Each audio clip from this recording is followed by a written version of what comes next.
All right, welcome in KSO Postgame Live. Mason Voth here with you. Drew's supposed to be joining at some point in the near future. He's not here yet, though, so I'm just going to get going without him, and we'll see once he gets here, get him up to speed and everything. But here we are in Assembly Hall in Bloomington. K-State loses tonight 86-69.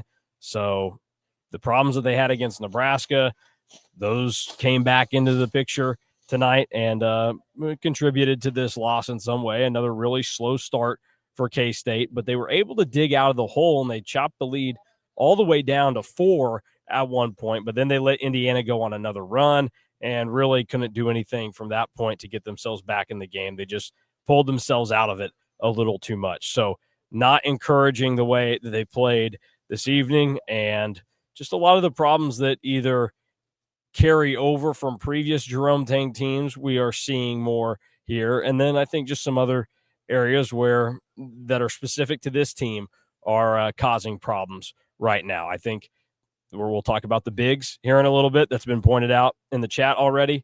I think there's a reason for that. You can go and look at some of the other things that have played out with this team. You know, Jerome Tang, all he wanted to talk about tonight in post game was the turnovers were killing them. Turnovers.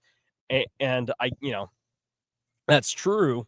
But I asked him, well, okay, how do you fix that? And he said, practice. I said, well, did you ever have a team at Baylor that turnovers were a problem early? And then he kind of shut that down because he said, I don't need to talk about Baylor because I know how to coach. So it was just kind of, you could tell he's frustrated with how the game played off because he can, they didn't give themselves a chance tonight is where the frustration stems from him. But we'll bring Drew in now and get his initial thoughts from what took place tonight for K-State in the 86-69 loss to Indiana. Yeah, this was always going to be a tough game. Like the only thing that I think is concerning from this game is still the inability to guard without fouling. That is a big issue. Our slow starts has been something that's gone a little bit under the radar, but it's becoming a worrisome trend. But I mean, this game was a game that we had talked all off season that this was probably going to be a loss. So like from that standpoint, they're kind of back where we expected them to be. But you could tell early on it wasn't going to be their night. And the fact that they could it never felt like they were going to take the lead even when they got it to that stretch where it got down to 2. I think that's where kind of some of the frustration and some of the problems are. Yeah, and so it's weird what this team did tonight because I think they played hard at times. Obviously, you get down the way that they did on the road, and you battle back to get yourself back in the game. That's a strong effort there. You put effort to get back into it, but this team kind of has to learn that effort has to be there the entire game and go into all areas because this isn't going to be a good defensive team this season. And everybody knows my basketball philosophy. I don't really care about defense if you're going to be good at offense, but this team is turning the ball over too much right now to be as good on offense as they need to with the way they're playing defense. And even though I disregard defense and I think it's slightly overrated, you can't just go out there and play no defense. And I tried asking Jerome Tang about the defense tonight, and he was trying to say that, well, when we actually are able to get set and play defense, it's not that bad. I still kind of disagree with that.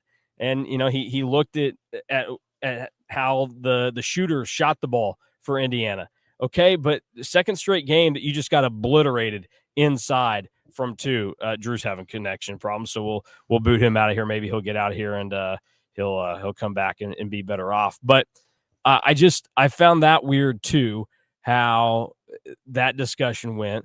And this team, you have to be able to just play a little bit smarter, and defense gets a little bit easier to play. This team has either played way too far up on a guy or given way too much space. They're not giving the appropriate amount of, hey, if he's going to shoot, I can still get there, or if I play this far back, he's not going to get by me. At least they haven't found that happy medium. The defense has been bad, and the offense. I think they're not executing, I guess, the way that Jerome Tang and Matthew Driscoll would want them to.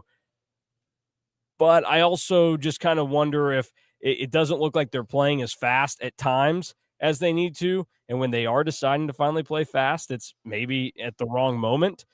So there's a lot confusing with this team right now. They shot the ball well enough from three again. They only took 20 of them tonight. They have to take more shots from three. So they're a team that is struggling to not just find an identity. I think we kind of know what it's going to be for this team, but they're struggling to live up to the identity right now and kind of wrestling with how they need to play. You look a lot better this time around, Drew.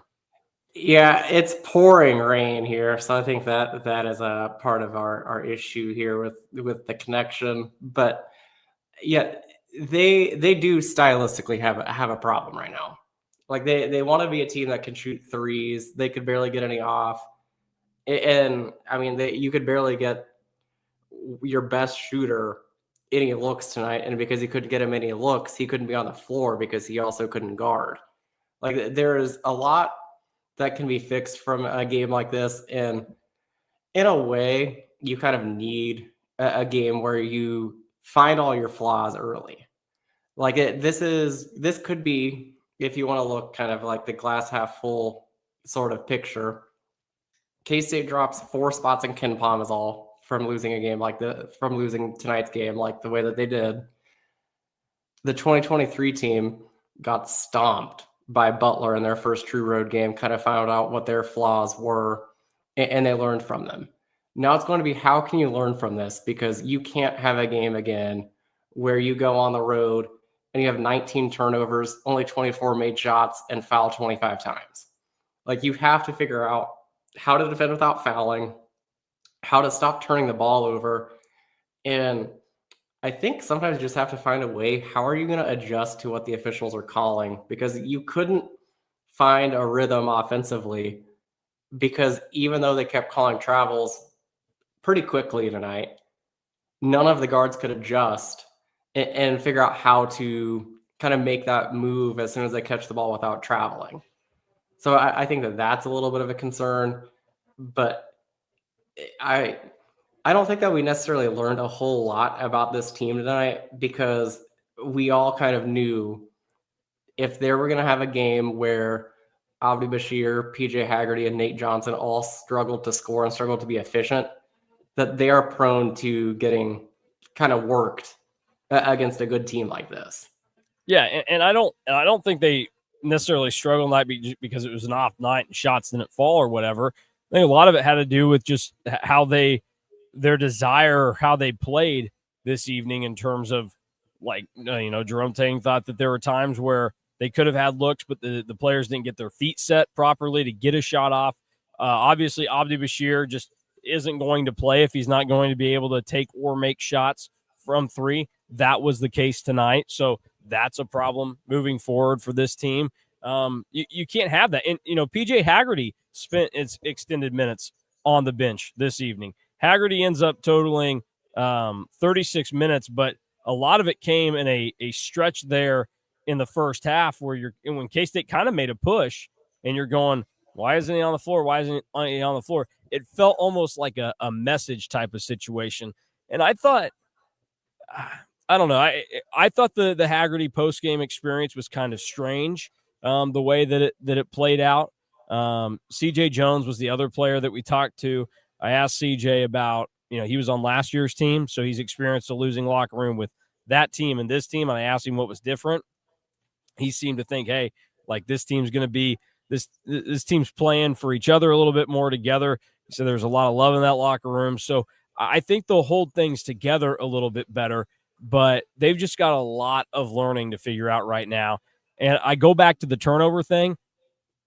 That's just really hard for guys that have played basketball for so long for that to get fixed. That's just kind of who you are. They have to learn how to live with that and make up in other areas, and they're not right now. And it does concern me a little bit if the focus is just, hey, we're going to turn the ball over less, because Jerome Tang's teams at K-State have never turned the ball over less. They've been high turnover teams. That's what they are. It is what they are, but it is concerning when you're turning the ball over at such a high clip that you're turning the ball over almost as much as you're making shots. And that's where I think a lot of the concern is. And you're just not making up for it in a lot of areas. Like, does it not feel like Indiana had more than 11 offensive rebounds tonight? Yeah. Like, well, because they fouled on some, or, some other things happened. Yeah. and like some of them just felt like such backbreakers, because it felt like you were getting back into the game and Indiana would shoot a 3 and miss, but then you'd allow the offensive rebound. Like, there was just so much that was frustrating that you just never felt like you were in the game for an extended period tonight. And that is probably like the biggest negative from this game. I mean, I'm also just looking, and it's just, you got to figure out how you can have the bigs on the floor and not foul. Like, Elias Rapik had probably his best game total, but he can only be on the floor for 22 minutes because he has 4 fouls.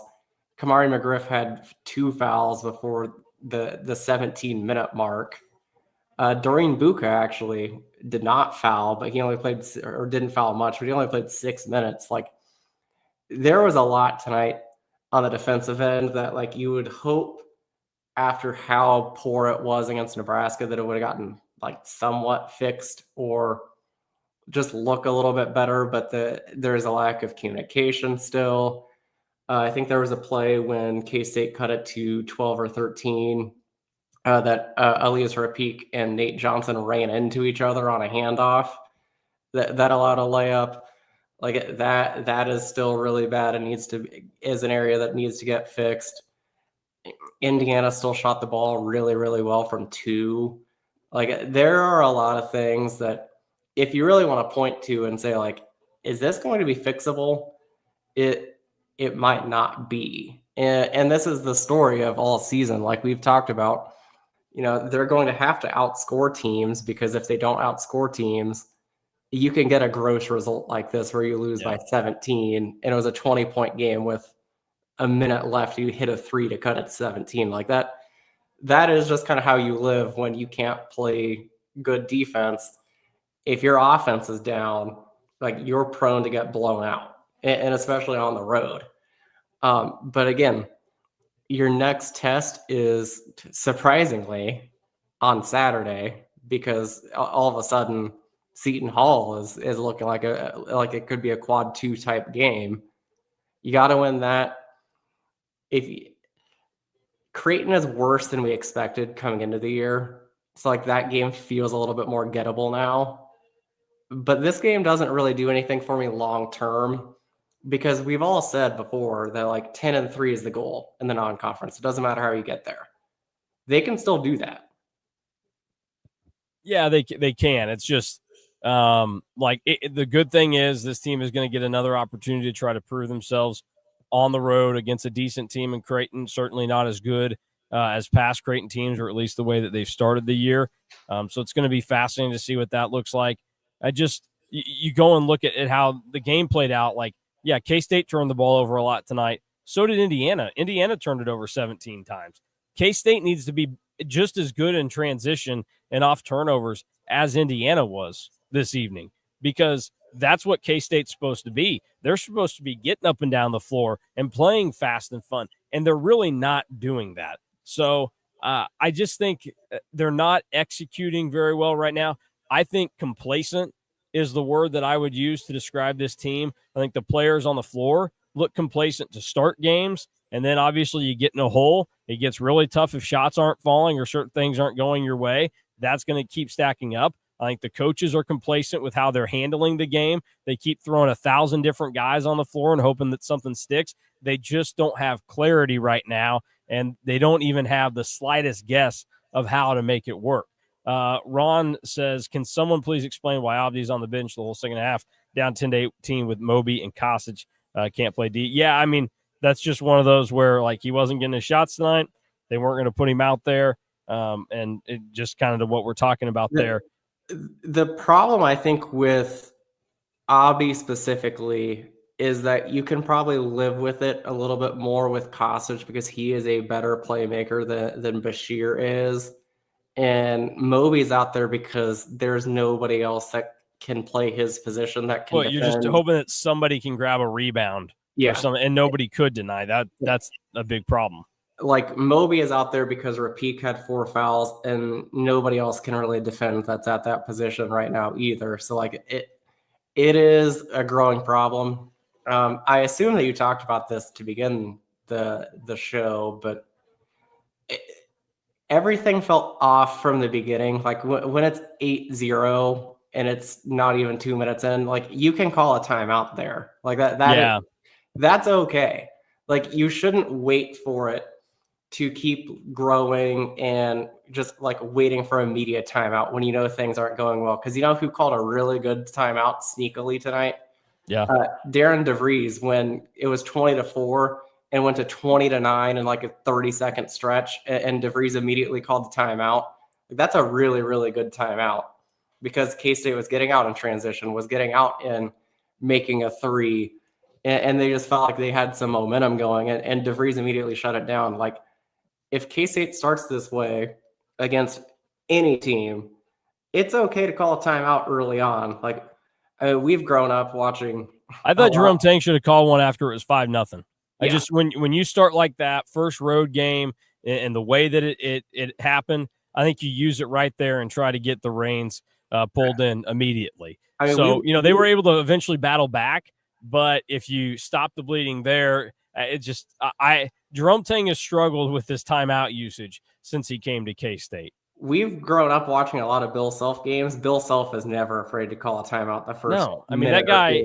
He used 3 of them in the first half in the 2022 game in Manhattan. K-State just smoking KU in the first half.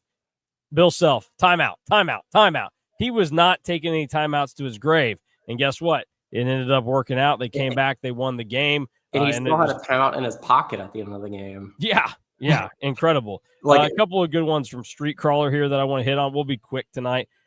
When you have no good players over 6'3", this is what happens. Certainly a part of it. And this goes back to I said it from the jump last year when K-State announced that they were adding him to the roster. This part of this falls somewhat heavily on the staff for bringing Tyreek Smith into the program because you were banking on him getting a waiver that, quite frankly, he didn't deserve. And I don't care that the NCAA is incredibly wishy-washy on how this stuff happens and that other people get him and he doesn't. But you know what? I've got zero sympathy for Tyreek Smith.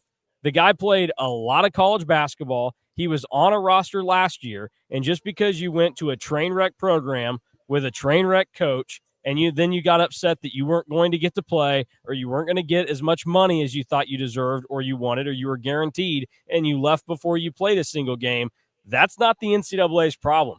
You wasted your opportunity. You wasted your eligibility. He should not have been ruled eligible this year. It was fool's gold for this staff to assume that he would be.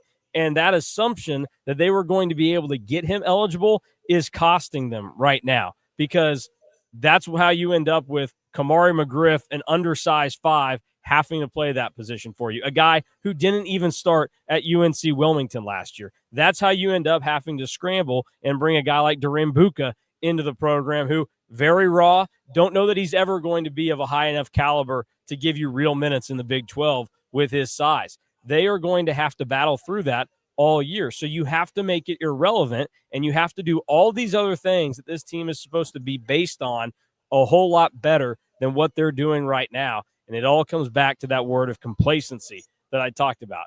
Street Crawler also says fouling is a lack of athleticism. Yeah, some of it's athleticism, but again, it goes also back to just not being smart and knowing how to play defense when you're not a good defender. Like, look at the slow, out-of-shape white guy. When I played basketball, I knew my limitations on where I needed to guard guys. I couldn't be right up on them, but if you sag off way too much, they're going to pop a 3 over your head. So you have to be able to have that right distance. And it's clear, by the way, K-State played defense tonight.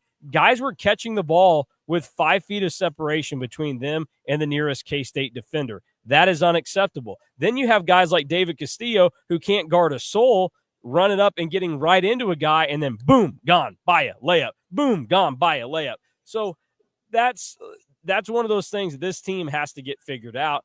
And so much of this right now that they have problems with, I really don't know how coachable it is, because once you get to the age of 18, you've played a lot of basketball in your life. This is just kind of who you are. You have to have some of that in you, and this team doesn't have it in them right now to play like that or think like that when they're out there. I'll pose a question to you because it crossed my mind in the final few minutes because of how poor he played tonight and how poor he played against Nebraska. Are you starting to get a little concerned about David Castillo? I mean, yeah, I never thought that it was going to be you were going to get what he gave you early every single night. He's turned into a very serviceable player. Like, he can give you minutes, but yeah, I don't know that that's something that you can bank on moving forward. Like, your top three has to be Haggerty, Bashir, and Johnson, and tonight they were far from being that. And you're going to have to hope that it gets better for some other guys too. Like, this team is not going to be as good as they could or should have been if Andre Kostic doesn't pick up his game and learn some of this stuff too. So everybody that's played is at fault for this in some way. Like, nobody is playing good basketball for K-State at this point in time. Now, with all this said, and there are problems here, I don't think that we should be, after the game 7 or whatever, writing this team off and saying they suck and they're going to go to the NIT or worse, like all this other stuff. I still think that there's a pretty good chance that they get this thing figured out, because this team is better than last year's team. This team has better personalities than last year's team, better off than the last two teams. And those still had serious signs of life, gave it a go. I think this team's going to be better and get it figured out. But they've let two opportunities slip where the teams that they lost and played were not worlds better than them. K-State should have beaten Nebraska on Friday night.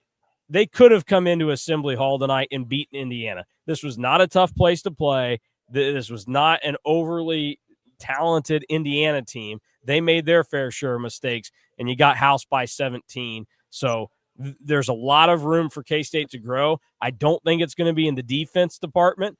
I think that's why you have to lean way more into your offense. So maybe it gets a little cleaner and crisper. You have a little bit less of the turnover situation, but more than anything, just when you get the shot, take the shot, because this team has the talent to finally make those opportunities that come and actually play faster.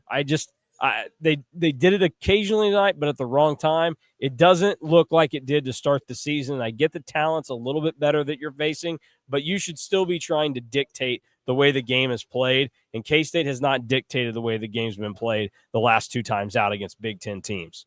No, as much as getting out and transition is an offensive thing, it's also a defensive game, and a defensive thing, and they just haven't played well enough defensively to really get out and run either.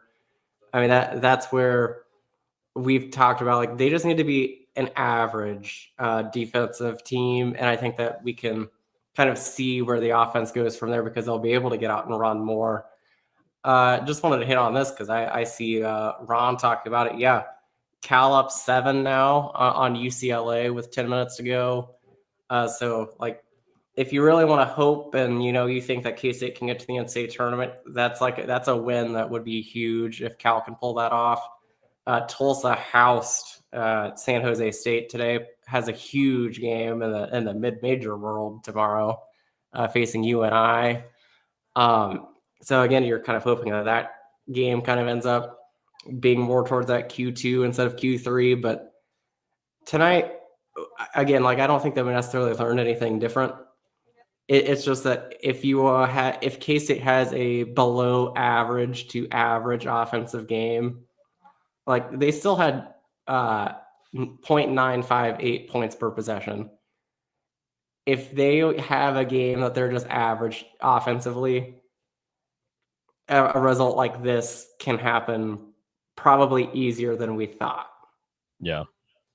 K-State right now.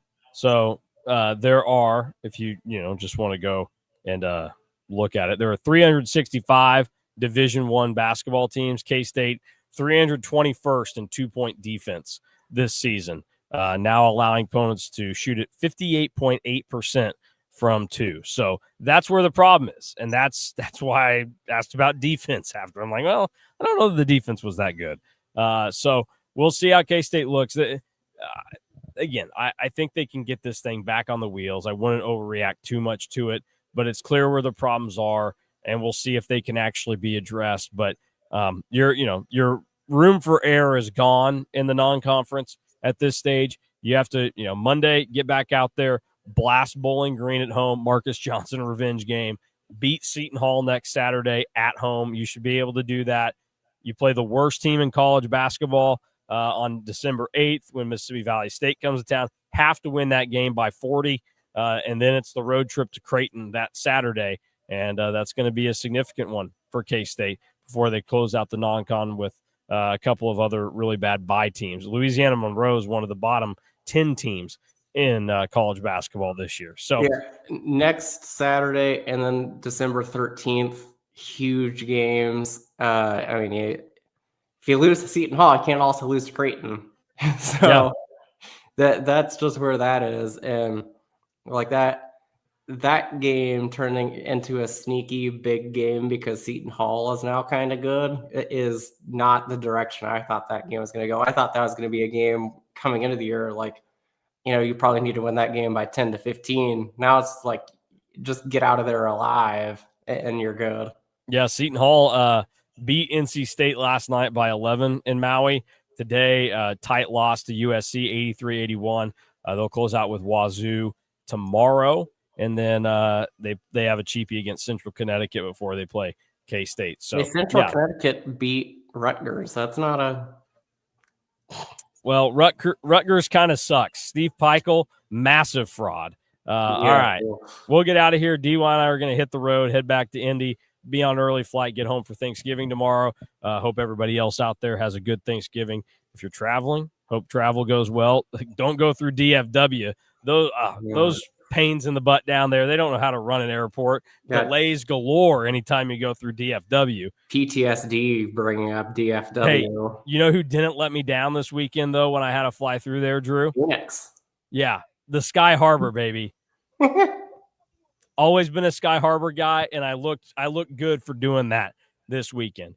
But we'll get out of here. For Drew Galloway, I'm Mason Voth. Thanks for watching KSO Postgame Live. If you want to hear what Jerome Tang and a few of the players had to say after the game, you can go find it up on the KSO YouTube right now. So we're out of here, and we will talk to you again Thanksgiving week. We'll probably won't talk to you until Saturday. Game day, baby. Well, shoot.